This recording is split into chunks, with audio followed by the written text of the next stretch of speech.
Alica v krajine zázrakov. Milé deti, bolo raz jedno malé dievčatko, ktoré sa volalo Alica. Bolo to malé dievčatko s veľkou predstavivosťou. Malo krásne, dlhé blond vlasy s veľkou mašľou. Najradšej nosilo modré šatôčky a biele pančuchy. Jedno popoludnie, keď bolo vonku krásne teplo a svietilo slniečko, sa Alica hrala na lúke. Všade okolo nej kvitli margarétky, púpavy, tulipány. Nad nimi poletovali motýliky. Natrhala si púpavy, uplietla si z nich venček a položila si ho vedľa seba. Potom unavene zívla a ľahla si do trávy a pozerala na modré nebo plné bielých obláčikov. Pomaličky sa jej zatvárali oči, keď v tom zrazu niečo začula. Ako by snať trávou prebehlo nejaké zvieratko. Alica sa zdvihla a zvedavo sa rozhliadla okolo seba. A naozaj to tak bolo. Uvidela bieleho králika, ktorý sa ponáhľal smerom k nej. Nebol to ale obyčajný králik. Takého ešte nikdy nevidela. Mal na sebe kabátik s golierikom a v labke držal malé hodinky, na ktoré sa pozeral a predstavte si, že dokonca hovoril. Alica začula jeho nervózne rozprávanie, keď práve prefrčal okolo nej. Ach nie, je neskoro, už je tak neskoro, hovoril a neustále kontroloval hodinky. Alica neverila vlastným očiam a ušiam. Nevedela, či sa jej to náhodou len nezdá. Králiky predsa nehovoria. Alebo snať áno? Pretrela si oči a pozrela sa znovu. Naozaj tam králik bol. A tak naňho zavolala. Počkaj, hej, počkaj, na čo je neskoro? Kam sa tak ponáhľaš? Králik sa ale ani neotočil, ako by ju nepočul. A tak sa Alica rozhodla, že sa vydá za ním. Jej zvedavosť bola silnejšia než čokoľvek iné. Ponáhľala sa, aby ho nestratila z dohľadu. Králik sa ponáhľal a zrazu vyskočil a zmizol v kroví. Alica rýchlo pribehla a rozhliadala sa okolo seba. Kam si sa stratil? Králičia nora! To je ono! Určite tam skočil! Povedala, kľakla si na zem a skúmala králičiu noru, ktorá bola hlboká. Naozaj veľmi hlboká. Alica ale nevidela vôbec nič. A tak šúchala nohami a približovala sa, až zrazu začala padať dolu. Padala a padala, ale bolo to zvláštne. Nebol to obyčajný pád. Cítila, ako by padala pomaly, skoro ako by plávala vzduchom. Pozdĺž nory si všimla skrinky, poličky, knihy a rôzne záhadné predmety, ktoré boli pripevnené k stenám. Bola taká prekvapená, že ani nemala čas báť sa. Keď sa blížilo dno nory, Alica v páde spomalila ešte viac a jemne pristála na mäkkom koberci. Rozhliadla sa a zistila, že je v podivnej miestnosti s malými dvierkami. Toto je rozhodne tá najpodivnejšia nora, akú som kedy videla, povedala si, otočila sa a zľakla sa. Priamo pred ňou stál biely králik v kabátiku. Ten si ale Alicu vôbec nevšímal. Stále pozeral na tie svoje hodinky a mrmlal si. Neskoro, neskoro. Zase neskoro. Potom prešiel malými dvierkami von. Alica dobehla k tým istým dverám, ale boli príliš malé. Nemohla cez ne prejsť. Rozhliadla sa okolo a všimla si stolík s malou fľaštičkou, na ktorej bolo napísané Vypij ma. Fľaštička bola plná trblietavého nápoja. Vypiť, nevypiť, ja neviem. Je to nejaké podozrivé. Tak len ochutnám. Rozmýšľala Alica a nakoniec sa napila. A okamžite sa začala zmenšovať. Bola menšia a menšia, až bola tak maličká, že mohla prejsť dverami. Potiahla za kľúčku a nič. Ach, sú zamknuté. Rozhliadla sa okolo seba, či niekde neuvidí kľúč. A áno, bol tam. Lenže bol na stole vedľa tej fľaštičky.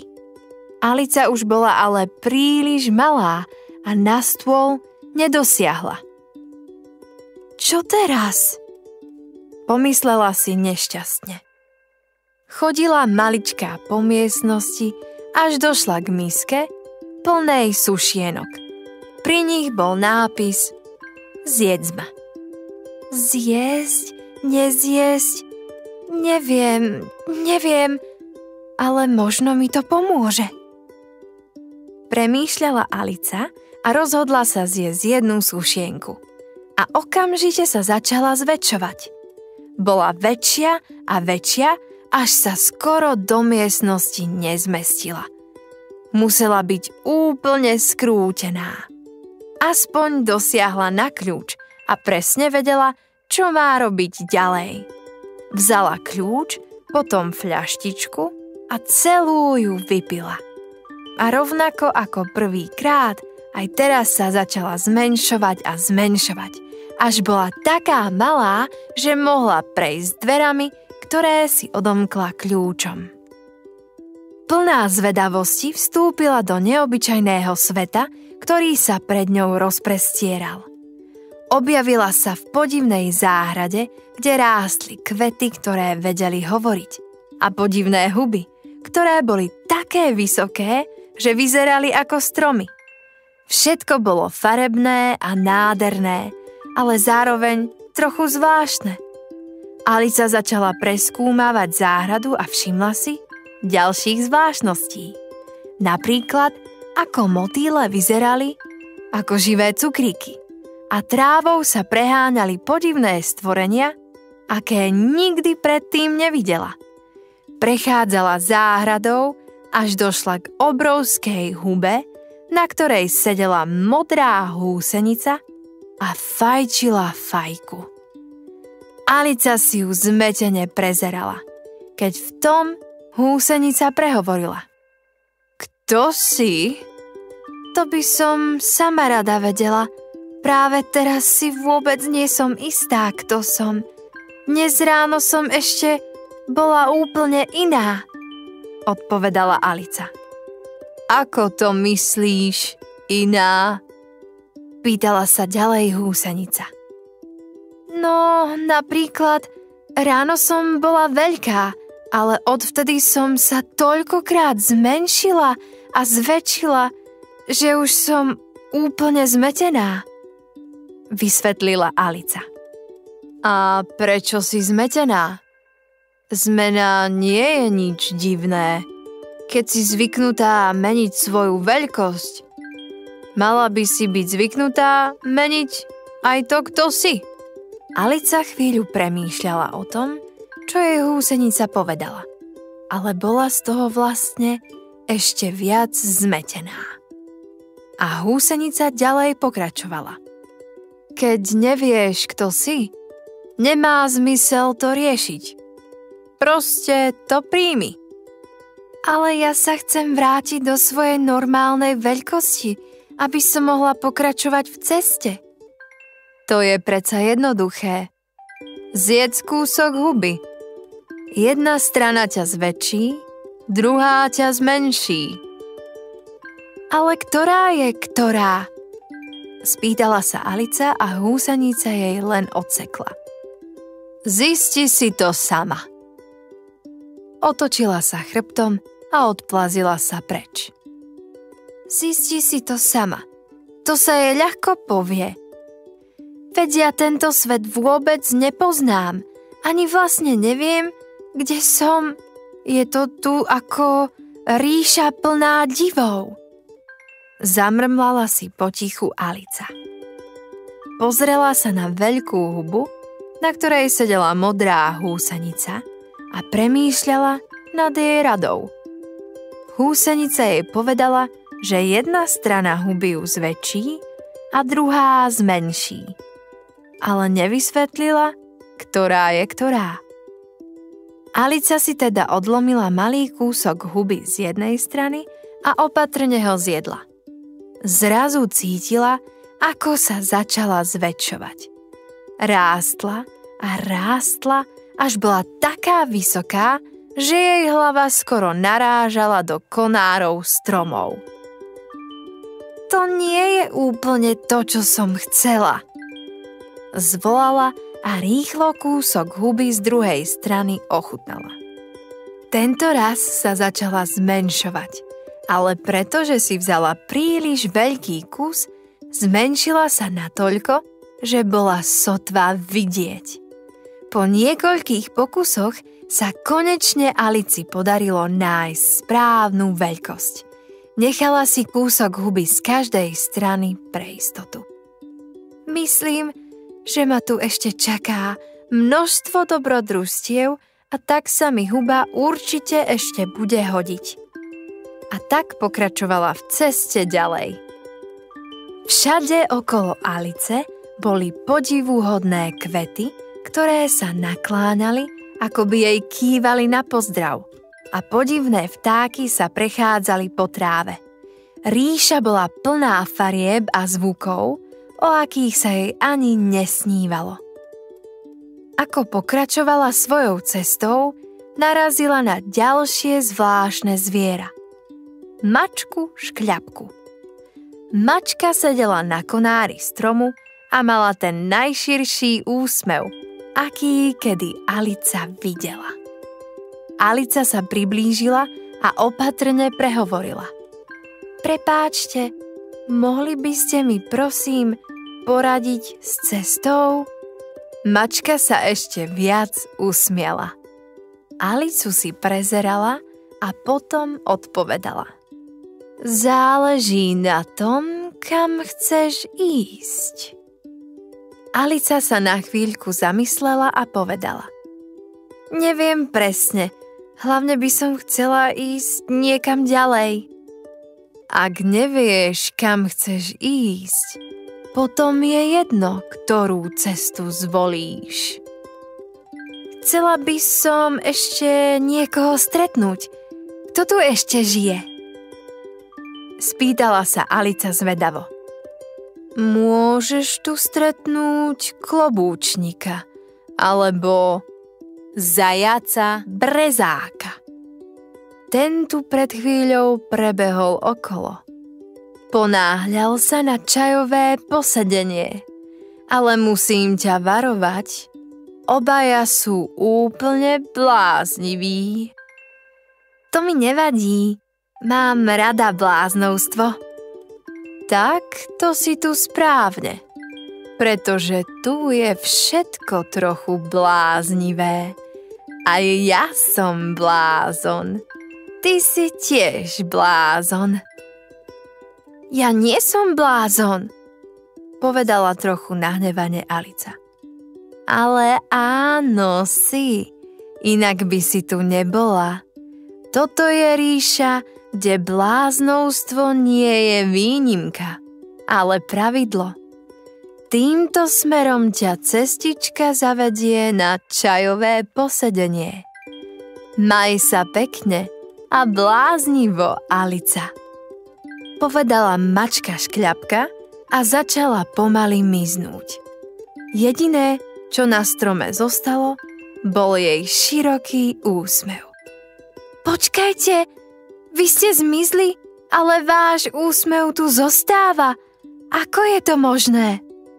Mačka Škľapka sa znovu objavila.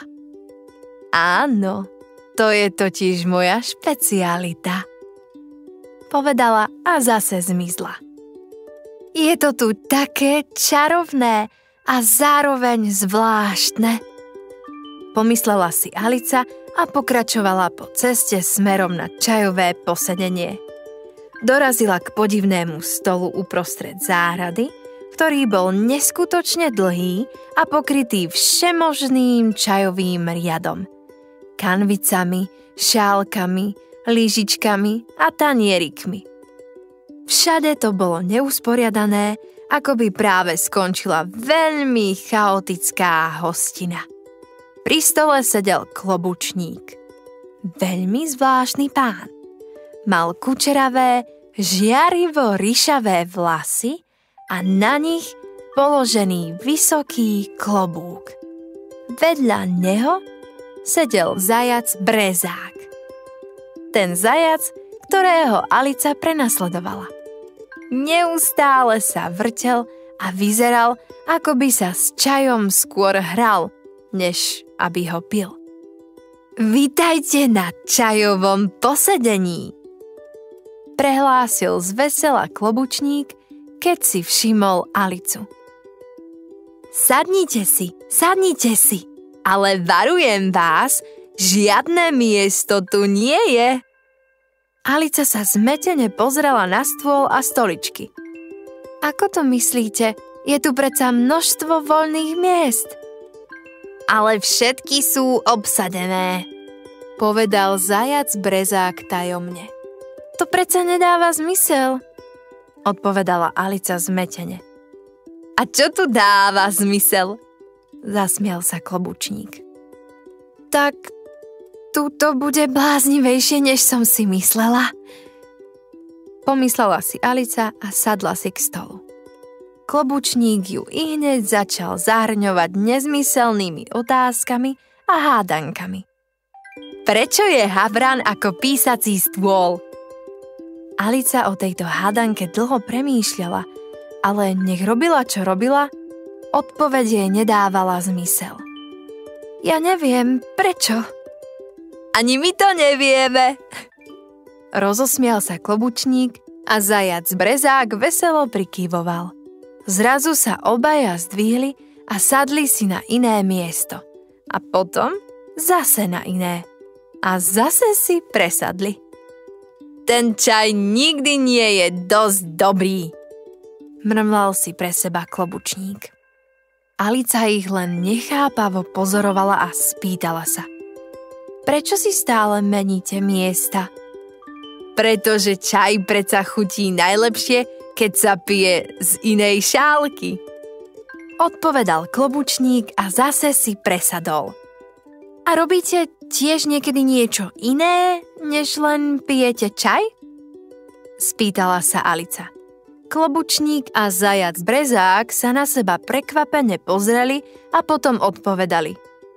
Veď predsa, keď je 6 hodín, pije sa čaj. 6. hodina je hodinou čajového posedenia. No a predtým? Alebo potom? Pýtala sa ďalej Alica. Nie je žiadne predtým ani potom.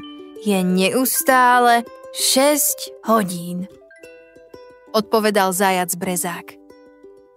To predsa nie je pravda, nesúhlasila Alica. Áno, je 6 hodín. Pravý čas na čajové posedenie. Je stále 6 hodín, povedal klobučník veselo. Zajac Brezák si všimol, ako veľmi je Alica zmetená a tak jej vysvetlil. Vieš, Alica, klobučník totiž spieval na koncerte pre srdcovú kráľovnú a urazil čas. A tak sa čas rozhodol, že sa zastaví. Práve na 6. hodine. Alici pomaly dochádzala trpezlivosť. Vy ste teda úplný blázni. Klobučník prikývol a odpovedal. Áno, samozrejme, tu je to normálne. Blázni sú predsa úplne najlepší. Alica sa rozlúčila a vydala sa cestou ďalej. Premýšľala, kam ju jej dobrodružstvo zavedie, keď zrazu narazila na vysoké kríky. Všimla si, že kríky sú plné ruží, ktoré boli natreté na červeno. Niektoré však boli na poli biele. Keď sa rozhliadla, videla 3 karty, ktoré natierali rúže na červeno. Ako by sa snažili niečo zakryť.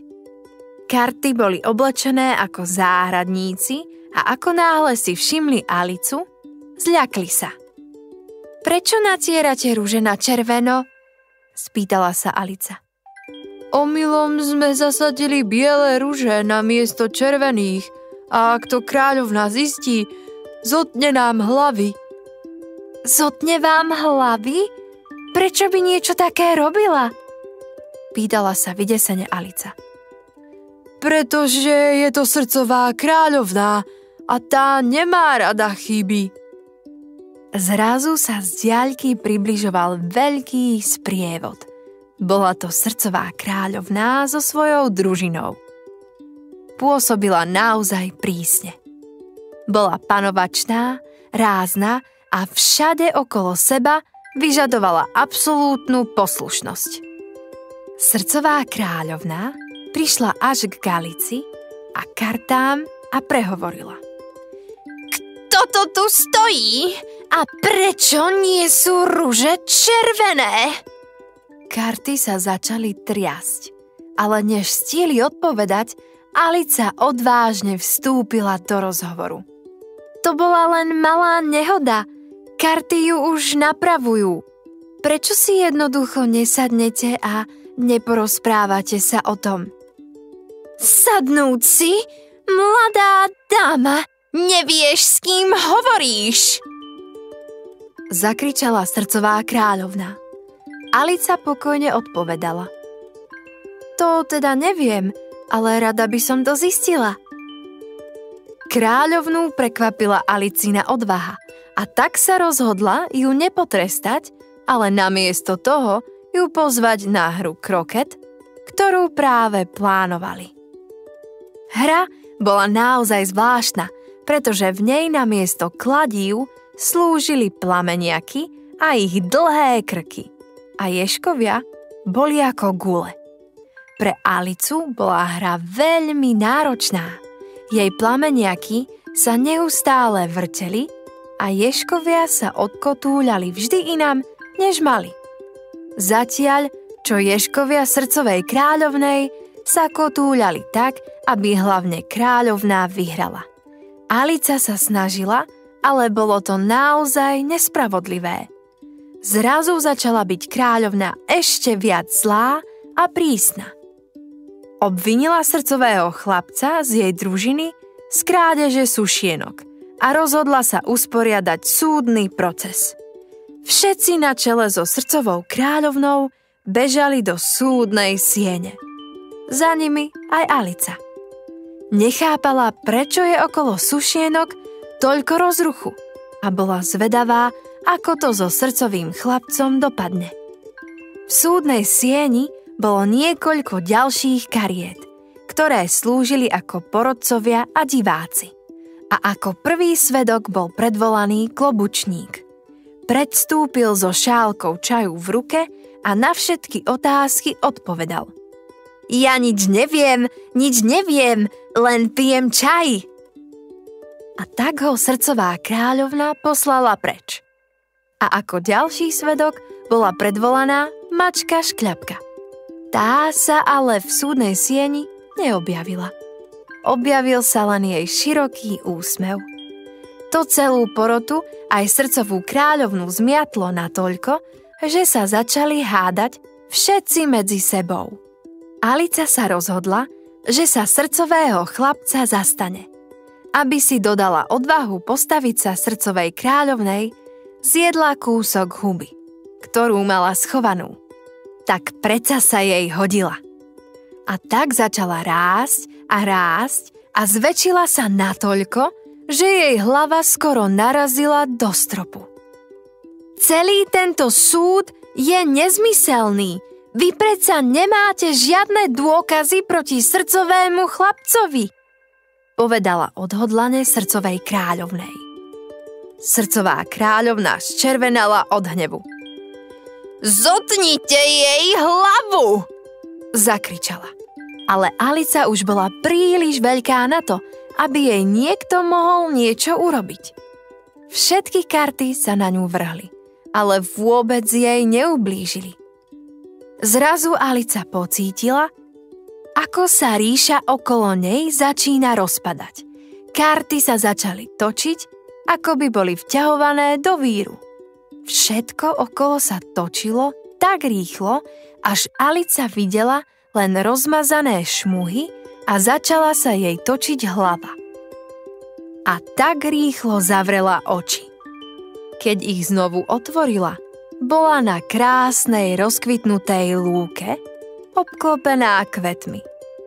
Na obyčajnej lúke, na ktorej na začiatku rozprávky ležala a pozorovala oblaky na oblohe. Takže to bol všetko len bláznivý sen? Alebo nie?